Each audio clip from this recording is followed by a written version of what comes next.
Okay, good afternoon students. तो आज आपका जो चैप्टर रहेगा वो आज का जो चैप्टर है उसका नाम है आपका मॉडल। आज का चैप्टर हम नया स्टार्ट कर रहे हैं, मॉडल चैप्टर स्टार्ट कर रहे हैं। लेकिन उससे पहले मैं आपको कुछ जो छोटी छोटी चीजें हैं जो बता देना चाहता हूं जिसमें आप कंफ्यूज ना हो जाएं। एक्चुअली जो मॉडल्स होती हैं वो भी हेल्पिंग वर्ब होती हैं और ये भी हमारी हेल्पिंग वर्ब होती है, to do, to have, to be. हमने पहले पढ़ रखे हैं, वर्ब के चैप्टर में हमने पढ़ा था कि ये भी हमारी हेल्पिंग वर्ब होती हैं और मॉडल्स भी हमारी हेल्पिंग वर्ब होती हैं। लेकिन इनमें और मॉडल्स में थोड़ा सा डिफरेंस होता है। वो क्या होता है वो हम मॉडल में और यहाँ पे अभी देखेंगे क्या डिफरेंस है, कैसे हम उस डिफरेंस को कंसीडर करेंगे। ठीक है, तो सबसे पहले मैंने बात की इन वर्ब की। डू, डज, डिड है, हैज, हैव, हैड है, इज, एम, आर, वाज, वर है, ये जो भी है। ठीक है, ये हेल्पिंग वर्ब होती है। इनका यूज किया जाता है टू आइडेंटिफाई टेंस को आइडेंटिफाई करने के लिए। अब आप आइएगा, देखें मैंने सेंटेंस लिखा ही इज प्लेइंग क्रिकेट। अब इज आया है तो हमें पता है अगर इज हमारी हेल्पिंग वर्ब है तो मेन वर्ब हमारी क्या है, प्लेइंग। इज के साथ जो मेन वर्ब आएगी वो हमेशा आईएनजी फॉर्म में होगी, तो हमारा टेंस कैसा होगा, प्रेजेंट का कंटीन्यूअस टेंस होगा। फिर नीचे आएंगे, अब ही लिखा है तो इज सिंगुलर है इसलिए इज का यूज हुआ है ही के साथ। अब अगर हम दे लिख रहे हैं, दे क्या है, प्लूरल सब्जेक्ट है तो वर्ब भी कैसी आएगी, प्लूरल आएगी, आर। तो ये भी हमारा कैसा हुआ, इज, एम, आर, प्रेजेंट के कंटीन्यूअस टेंस की हेल्पिंग वर्ब होती है। फिर हम नीचे आए, राम वॉज। अब राम आया है तो वॉज लिख दिया, दे आया है तो वर लिख दिया। अब यहां से क्या, इज और आर से हमें पता चलता है कि प्रेजेंट का कंटीन्यूअस टेंस है। वाज और वर से हमें पता चलता है कि पास्ट का कंटीन्यूअस टेंस है। यहां पे आएंगे, ही डज नॉट प्ले। अब डू, डज और डिड किसकी होती है, इंडेफिनिट की होती है। ही के साथ आया है, डज आया है तो क्या होगा, प्रेजेंट का इंडेफिनिट होगा। दे के साथ डू आया है तो वो भी क्या होगा, प्रेजेंट का इंडेफिनिट होगा। इनमें क्या डिफरेंस है, ही सिंगुलर है तो डज भी सिंगुलर हेल्पिंग वर्ब है, दे प्लूरल है तो डू भी प्लूरल हेल्पिंग वर्ब है। यहाँ पे ही और दे, यहाँ पे डिड लिखा है तो जो पास्ट इंडेफिनिट की जो हेल्पिंग वर्ब होती है डिड, वो चाहे सिंगुलर सब्जेक्ट है प्लूरल सब्जेक्ट है, दोनों के साथ इसका यूज होता है, डिड का यूज होता है। अब आप एक सेंटेंस में आपके सामने लिख देता हूं, इतना अगर आपको समझ में आ गया है तो यहीं से हम अभी कंपैरिजन करेंगे कि डिफरेंस क्या है हमारे मॉडल्स में और इसमें देखेंगे। अब आप देखेंगे, मैंने एक सेंटेंस लिखा, Ram can not play cricket. Ram can not play cricket. दूसरा लिखा, they can not play cricket. अब आप ध्यान से देखेंगे, राम लिख रखा है तो वॉज लिख रखा है, दे लिख रखा है तो वर लिख रखा है। लेकिन यहां पर दोनों बार चाहे राम लिखा हो चाहे दे लिखा हो, हेल्पिंग वर्ब क्या आएगी, कैन ही आएगी। आप गलती से भी ध्यान रहे, गलती से भी इसके साथ एस और ईएस का प्रयोग ना करें। जो कैन होता है, जो कुड होता है, जो मे होता है, जो माइट होता है, जो मस्ट होता है, जो यूज टू होता है, जो ओट होता है, जो डेयर होता है, जो नीड होता है, ये सारे मॉडल्स होते हैं और ये हमेशा एक ही इनकी फॉर्म होती है, इनकी और कोई फॉर्म नहीं होती। और मॉडल जो होते हैं उनके साथ हमेशा वर्ब की बेस फॉर्म का प्रयोग किया जाता है, वर्ब की फर्स्ट फॉर्म का प्रयोग किया जाता है। ठीक है, और भूलकर भी ना तो आप यहां पर एस और ईएस लगाएं और ना ही इसके साथ एस और ईएस लगाएं।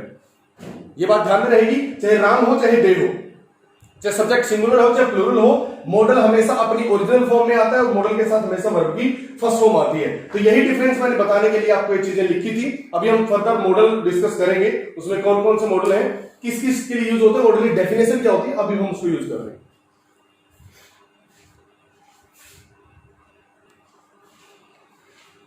अभी हम देखेंगे, हमने मॉडल का चैप्टर शुरू कर दिया। मॉडल का मीनिंग होता है intention. Model is also in verb form. ये वर्ब की फॉर्म होती है जो स्पीकर की इंटेंशन को शो करती है कि स्पीकर कहना क्या चाहता है, स्पीकर का कहने का इरादा क्या है। ठीक है, मतलब स्पीकर हमें समझाना क्या चाहता है जी।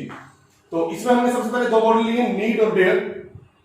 इनमें खास बात होती है, सबसे पहले मैं इनको इसलिए समझा रहा हूं क्योंकि जो नीड और डेयर होता है ये मेन वर्ब भी होते हैं, मॉडल्स भी होते हैं। ठीक है, जब ये मॉडल होंगे तो मॉडल की तरह यूज होंगे और मेन वर्ब होंगे तो मेन वर्ब की तरह यूज होंगे। कैसे होंगे देख लेते हैं। जब भी ये मॉडल होंगे तो ध्यान रहे इनके साथ क्या यूज होगा, not, dare not, need not, तो ये मॉडल होंगे। अब यहां पे आप देखेंगे, he needs not go there. ठीक है, एक बात पहले से को समझेंगे। मैंने लिखा, आई वॉन्ट गो देयर। हम एक सेंटेंस लिखते हैं, ध्यान से देखेंगे, वॉन्ट भी वर्ब है और गो भी वर्ब है, लेकिन हमने तो देखा है कि सेंटेंस में वर्ब एक ही हो सकती है जो मेन वर्ब होती है।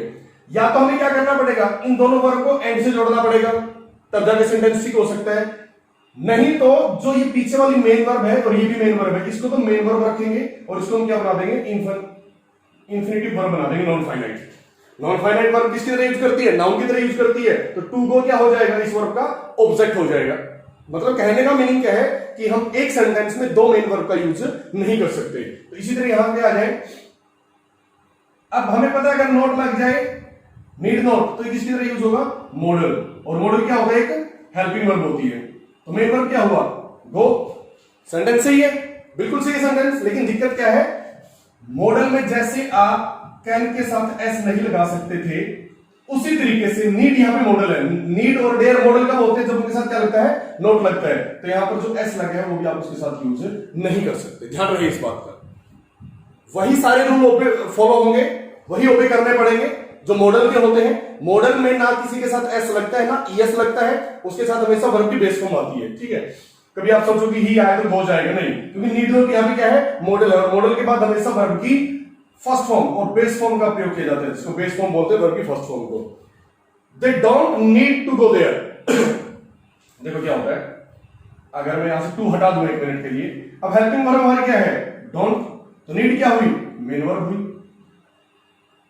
अब नीड भी मेन वर्ब हुई और गो भी मेन वर्ब हुई, तो दो मेन वर्ब एक सेंटेंस में आ नहीं सकती, इसलिए हमें क्या लगाना पड़ता है यहाँ पे, टू गो।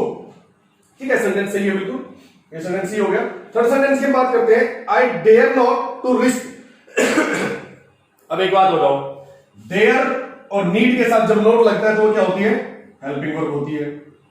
अब अगर डेयर नॉट हेल्पिंग वर्ब है तो इसकी मेन वर्ब कहां है, मेन वर्ब तो तुमने लिखी नहीं रखी, तो इसलिए यहां से हम टू को क्या कर देते हैं, हटा देते हैं, और रिस्क क्या बन जाएगी, मेन वर्ब। रिस्क क्या बन जाएगी, मेन वर्ब बन जाएगी।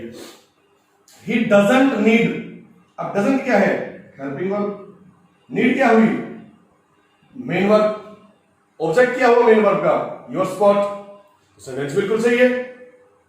तो इस तरीके से जब भी आप डेयर और नीड मॉडल्स को यूज करोगे, मॉडल की तरह और मेन वर्ब की तरह, तो यहां पे देखेंगे, यहां पे हमने नीड को क्या यूज कर रखा है, मेन वर्ब यूज कर रखा है, यहां पे नीड को हमने क्या यूज कर रखा है, मेन वर्ब यूज कर रखा है।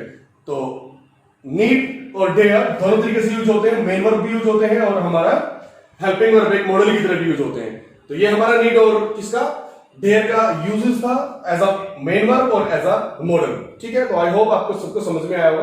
अभी हम आगे फर्दर बढ़ते हैं।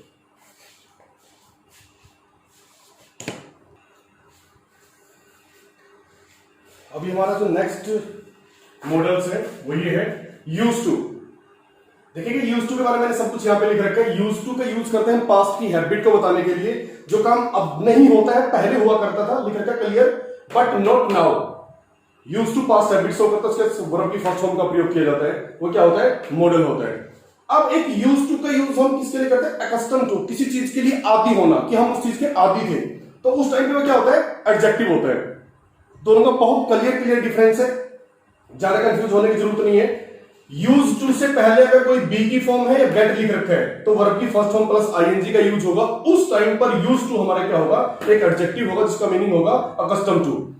और जब यूज टू अकेला हो, उससे पहले कोई इज एम और वॉज वर गेट की फॉर्म ना हो, तो वो क्या होगा, मॉडल होगा, उसके साथ हमेशा वर्ब की फर्स्ट फॉर्म का प्रयोग किया जाएगा। यहां पे देखते हैं, he used to play chess, I used to teach for long hours.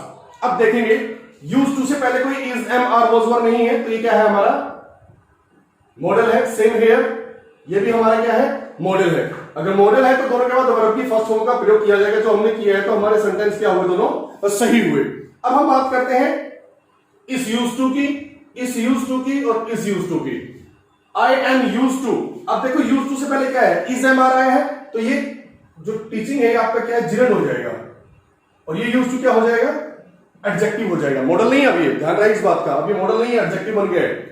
क्यों, क्योंकि एम क्या होती है, लिंकिंग वर्ब होती है, और लिंकिंग वर्ब के बाद लिखा गया शब्द हमेशा क्या होता है, कॉम्प्लीमेंट होता है। कॉम्प्लीमेंट क्या होता है, एडजेक्टिव ही होता है। ठीक है, तो इसी तरीके से यहाँ पे वॉज वर लिख रखे, वॉज वर है, इज एम आर है, बी की फॉर्म है, गेट की फॉर्म में कोई भी है, यूज टू से पहले है, तो वो क्या बन जाता है, वो भी एडजेक्टिव बन जाता है, और ये जिरंड।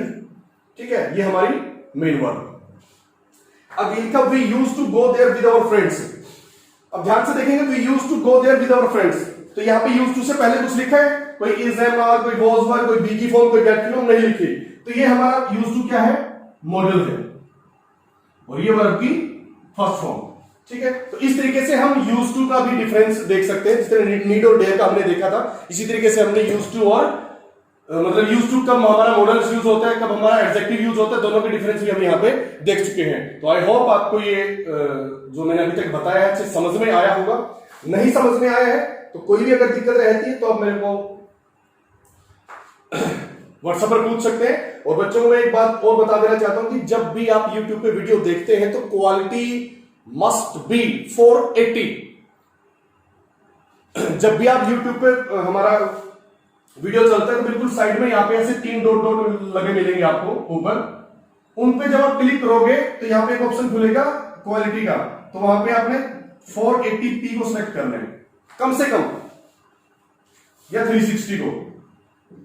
ठीक है, इनमें से एक क्वालिटी आप सिलेक्ट करेंगे तो अच्छे से वीडियो दिखेगी। ठीक है, ओके, थैंक यू स्टूडेंट्स।